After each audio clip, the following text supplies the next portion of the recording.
नमस्कार, जय हिंद मेरे प्यारे साथियों। कैसे हैं सभी लोग? उम्मीद करते हैं कि आप सभी लोग बहुत अच्छे होंगे, तंदुरुस्त होंगे, अपनी पढ़ाई बड़ी ईमानदारी के साथ कर रहे होंगे।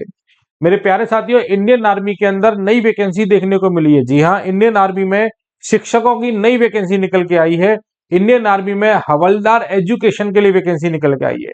आज के इस वीडियो में हम लोग संपूर्ण जानकारी जानेंगे कि हवलदार एजुकेशन का अगर आप फॉर्म भरेंगे तो आपके लिए क्वालिफिकेशन क्या होनी चाहिए, एज क्राइटेरिया क्या होना चाहिए, सिलेबस क्या रहेगा, सैलरी क्या मिलेगी, कितनी अच्छी ये नौकरी है, इस नौकरी के फायदे क्या क्या होंगे, संपूर्ण जानकारी आपको इस वीडियो में मिलने वाली है। उससे पहले जो भी बच्चा चैनल पर नया जुड़ा है, चैनल को सब्सक्राइब करेगा, वीडियो को लाइक शेयर करना बिल्कुल मत भूलिएगा।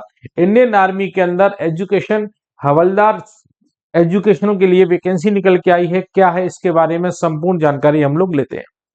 ये इसका कंप्लीट नोटिफिकेशन है जो हमारे सामने निकल के आया है। ये नोटिफिकेशन आप देख सकते हैं।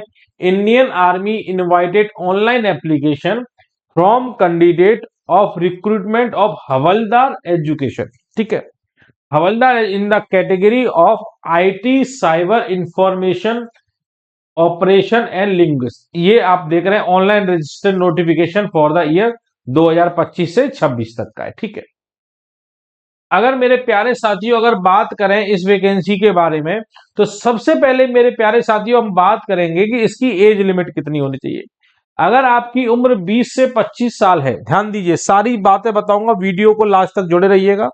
एक एक चीज आपको समझ में आ जाएगी। आपको फॉर्म भरना चाहिए कि नहीं भरना चाहिए, कितने पोस्ट की वैकेंसी है, सारी चीजें बताऊंगा।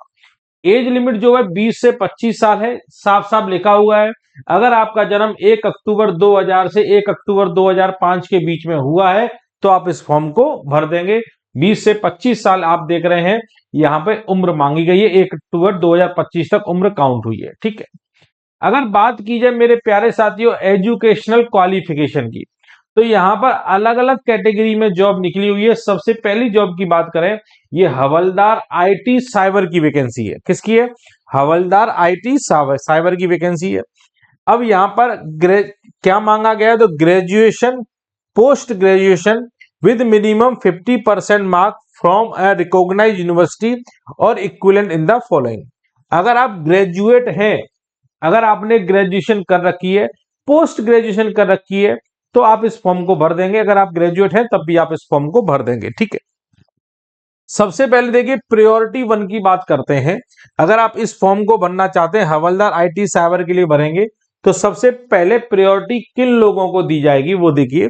अगर आपने बीएससी एमएससी कर रखी है इंफॉर्मेशन सिक्योरिटी से, बीएससी एमएससी कर सकी है इंफॉर्मेशन टेक्नोलॉजी से, या साइबर सिक्योरिटी से कर रखी है, या साइबर फोरेंसिक से कर रखी है, क्रिप्टोलॉजी से कर रखी है, BSc MSc BTech computer science से कर रखा है, बीसीए एमसीए कर रखा है, BSc data analysis, BSc data science, BSc MSc AI ML और इक्विवेलेंट कर रखी है, तो आप इस फॉर्म को भर सकते हैं।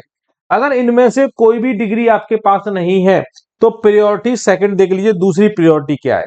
अगर आपने BA MA BSc MSc mathematics से कर रखी है, BSc MSc physics chemistry BE BTech electronics से कर रखी है, तब भी आप इस फॉर्म को भर देंगे। देखिए दो प्रायोरिटी है, प्रायोरिटी 1 प्रायोरिटी 2। अगर प्रायोरिटी 1 में से कोई भी डिग्री डिप्लोमा कर रखा है तो फॉर्म भर दीजिए। अगर यहाँ पे नहीं कर रखा तो प्रायोरिटी सेकंड से कर रखा है तो आप यहां से भर देंगे। पर यहां पर देखिए प्रायोरिटी 1 के अंदर जो स्टूडेंट आएंगे उन्हें 30 नंबर एक्स्ट्रा मिलेंगे प्रायोरिटी 2 की अपेक्षा। अगर मान लीजिए आपने यहां से कोई डिग्री नहीं कर रखी, यहां से कर रखी है, तो आपको प्रायोरिटी 1 के स्टूडेंट की अपेक्षा 30 नंबर कम मिलेंगे। यहां पर प्रायोरिटी 1 को 30 नंबर ज्यादा मिलेंगे। ठीक है, ये साफ साफ लिखा है, bonus of 30 mark will be added to the final merit for candidate possessing education qualification under priority 1।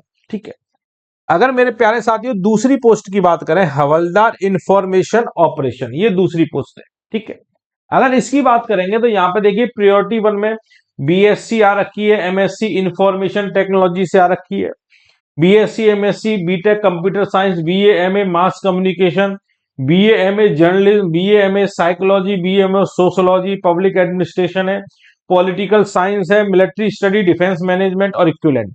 ये प्रायोरिटी 1 के अंदर आ रही है। इस पोस्ट के लिए हवलदार इंफॉर्मेशन ऑपरेशन के लिए प्रायोरिटी सेकंड में देखेंगे बीए एमए अगर आपने इंग्लिश लिटरेचर से कर रखी है, उर्दू लिटरेचर से कर रखी है, कश्मीरी लिटरेचर से कर रखी है, तिब्बतन लैंग्वेज से, हिस्ट्री से, मल्टीमीडिया से, BSc BA MA BSc MSc mathematics से कर रखी है, फिजिक्स से कर रखी है, केमिस्ट्री इलेक्ट्रॉनिक्स से कर रखी है, बीबीटेक, तो अब भी आप इस फॉर्म को भर देंगे। प्रायोरिटी 1 वालों को प्रायोरिटी 2 की अपेक्षा 30 नंबर ज्यादा मिलेंगे फाइनल मेरिट में, ध्यान दीजिएगा, ठीक है। अब ऐसा नहीं है कि प्रायोरिटी सेकंड वालों को कोई चांस ही नहीं है सिलेक्शन होने का। मेरे प्यारे साथियों, यहाँ पर फॉर्म भरने वाले विद्यार्थियों की संख्या कम होती है, इसलिए आपको दूसरी प्रायोरिटी दी गई है, क्योंकि उन्हें पता है कि प्रायोरिटी 1 में आने वाले स्टूडेंटों की संख्या कम है, फॉर्म कम भरे जाएंगे, इसलिए उन्हें प्रायोरिटी सेकंड भी यहाँ पे देनी पड़ गई है, ठीक है। अगर बात करें हवलदार लिंग्विस्ट के लिए, तो यहाँ पे ग्रेजुएशन पोस्ट ग्रेजुएशन होनी चाहिए, 50% नंबर भी होने चाहिए। प्रायोरिटी 1 के अंदर बीए एमए होने चाहिए, फॉरेंसिक लैंग्वेज चाइनीज और म्यांमार। अब बताइए चाइनीज म्यांमार से बीए एमए कौन करता है, बहुत ही कम स्टूडेंट होते हैं, तभी तो प्रायोरिटी सेकंड दी गई है। बीए एमए इंग्लिश से हो, डिप्लोमा हो, तो आप इस फॉर्म को भर सकते हैं। अगर प्रायोरिटी सेकंड में देखेंगे तो BA MA English literature, BA MA political science, history से हो, मैथमेटिक्स से हो, फिजिक्स केमिस्ट्री, बीबीटेक इलेक्ट्रॉनिक्स से हो, तब भी आप इस फॉर्म को भर सकते हैं। तो ये 3 पोस्ट में मेरे प्यारे साथियों वैकेंसी निकली हुई है, havildar cyber IT cyber, havildar information operation, havildar linguist, ये 3 पोस्ट में वैकेंसी है, ठीक है। अगर इसके अलावा आप देखिए मिनिमम फिजिकल स्टैंडर्ड की बात करें कि आपका जो फिजिकल स्टैंडर्ड है वो भी मांगा गया। ऐसा नहीं कि आर्मी की वैकेंसी है, कोई मोटा आदमी या फिर बहुत भारी भरकम आदमी ज्वाइन कर ले, तो एक फिजिकल स्टैंडर्ड भी होता है, तो वो भी मांगा गया है कि अगर वेस्टर्न हिमालय से है तो आपकी हाइट 162 सेंटीमीटर होना चाहिए, वेट 48 किलो, चेस्ट 70, ये मिनिमम है ना, इससे ज्यादा वो चल जाएगा, इससे कम वाला नहीं चलेगा। ईस्टर्न हिमालय से है तो 160 सेंटीमीटर है, ये वेट है, ये चेस्ट है, ये दिया गया है। आप देख लीजिए वेस्टर्न हिमालय, ईस्टर्न वेस्टर्न प्लेनिम, ईस्टर्न सेंट्रल का है, साउथर्न का है, ये आपको हाइट वेट और चेस्ट के बारे में जानकारी दी गई है, ठीक है। अब देखिए गोरखा है तो इनके लिए हाइट 157 सेंटीमीटर मांगी गई है, क्योंकि हर जगह की हाइट ज्यादा नहीं होती है, कुछ जगह हाइट कम होती है, तो यहाँ पे कम मांगी गई है। लद्दाखी की हाइट 157 सेंटीमीटर मांगी गई है। अंडमान निकोबार आइलैंड लक्षद्वीप, यहाँ की हाइट 155 सेंटीमीटर ही मांगी गई है, ठीक है। ये मेडिकल स्टैंडर्ड मेडिकल होगा, ये कोई बहुत ज्यादा इंपॉर्टेंट नहीं है। ऑनलाइन रजिस्ट्रेशन कैसे होगा ये आप देख लीजिए, आपको क्या करना है, joinindianarmy.nic.in पर जाना है, अपना इस वाले फॉर्म को खोल लेना है, तो हवलदार एजुकेशन वाले को, और यहाँ से फॉर्म को फिलअप कर देना है सारी जानकारी के साथ। अगर मैं फीस की बात करूं, फीस कितनी है, तो मेरे प्यारे साथियों 250 रुपए फॉर्म भरने की फीस लगेगी, 250 रुपए, 250 रुपए फीस लगेगी। ऑनलाइन फॉर्म भरा जाएगा, आप फॉर्म को भर सकते हैं। ये 3 कैटेगरी की पोस्ट है, हवलदार आईटी साइबर, इंफॉर्मेशन ऑपरेशन और लिंग्विस्टिक, ठीक है। अब देखिए ऑनलाइन कॉमन एंट्रेंस एग्जाम की बात करेंगे, एंट्रेंस एग्जाम के अंदर क्या होगा, तो मेरे प्यारे साथियों अगर मैं एंट्रेंस एग्जाम की बात करूं, ये देख लीजिए, ये यहाँ पे 2 पेपर होने वाले, पेपर 1 और पेपर 2। पेपर 1 जो है 50 मार्क्स का पेपर होगा, टोटल 50 क्वेश्चन आएंगे, एक क्वेश्चन 1 नंबर का है, कोई भी नेगेटिव मार्किंग नहीं है, 1 घंटे का पेपर होगा। यहाँ 2 पेपर हो रहे हैं, ध्यान दें अच्छी तरीके से। पहला पेपर कॉमन पेपर है, जहां पर जनरल अवेयरनेस आएगी, जनरल इंग्लिश आएगी, मैथमेटिक्स आएगा, रीजनिंग आएगी, 50 क्वेश्चन 50 नंबर के, 1 घंटे का समय सफिशियंट है, समय की दिक्कत नहीं है। अगर दूसरे पेपर की बात करें तो यहाँ पे specific subject for respective trade, जो ट्रेड दिया गया था BSc MSc history geography polity math, तो ये जो आपका ट्रेड होगा उसका सेकंड पेपर होगा। यहाँ 100 नंबर की परीक्षा है, 100 क्वेश्चन आएंगे, एक क्वेश्चन 1 नंबर का, 2 घंटे का समय दिया जाएगा। दोनों परीक्षाएं जो है टोटल 3 नंबर की होंगी, ठीक है। अब यहाँ पे क्या लिखा हुआ है देखिए, मिनिमम पासिंग देख लीजिए, it will be mandatory the candidate obtain minimum 40%, मतलब 40% कम से कम नंबर आने चाहिए। Paper 1 and second passing the both paper compulsory, दोनों पेपर पास करना जरूरी है। पहले पेपर में भी कम से कम 40% नंबर होती है, 40% का मतलब 20 नंबर तो यहाँ आने चाहिए, और यहाँ पे 40 नंबर कम से कम आने चाहिए, तब जाके आप पास होंगे, ठीक है। Successful candidate will be shortlisted for the PET और पीएमटी मेडिकल एग्जामिनेशन के लिए, ठीक है। ये आप देख लीजिए सारी जानकारी है, ये सब इंपॉर्टेंट जानकारी मैंने दे दी है। ये फॉर्म भरने का है कि आपको क्या क्या चाहिए, पैन कार्ड है, फिटनेस, ये भी देख लीजिए। फिजिकल फिटनेस टेस्ट भी होगा यहाँ पे, तो फिजिकल फिटनेस टेस्ट को पास करने के लिए 1.6 किलोमीटर की रनिंग है, जो आपको 6 मिनट 20 सेकंड में तय करनी है। 6 मिनट 20 सेकंड का समय दिया गया है।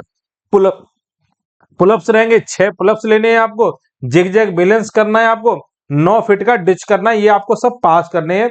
ये आपका पीएफटी रहेगा, फिजिकल फिटनेस टेस्ट रहेगा, ठीक है। तो ये सारी जानकारी है मेरे प्यारे साथियों। अगर आप इस फॉर्म को भरना चाहते हैं तो जरूर इस फॉर्म को भर दीजिए। अगर आपकी उम्र 20 से 25 साल है तो जरूर इस फॉर्म को भरेंगे। सभी बच्चे इस फॉर्म को भर देंगे।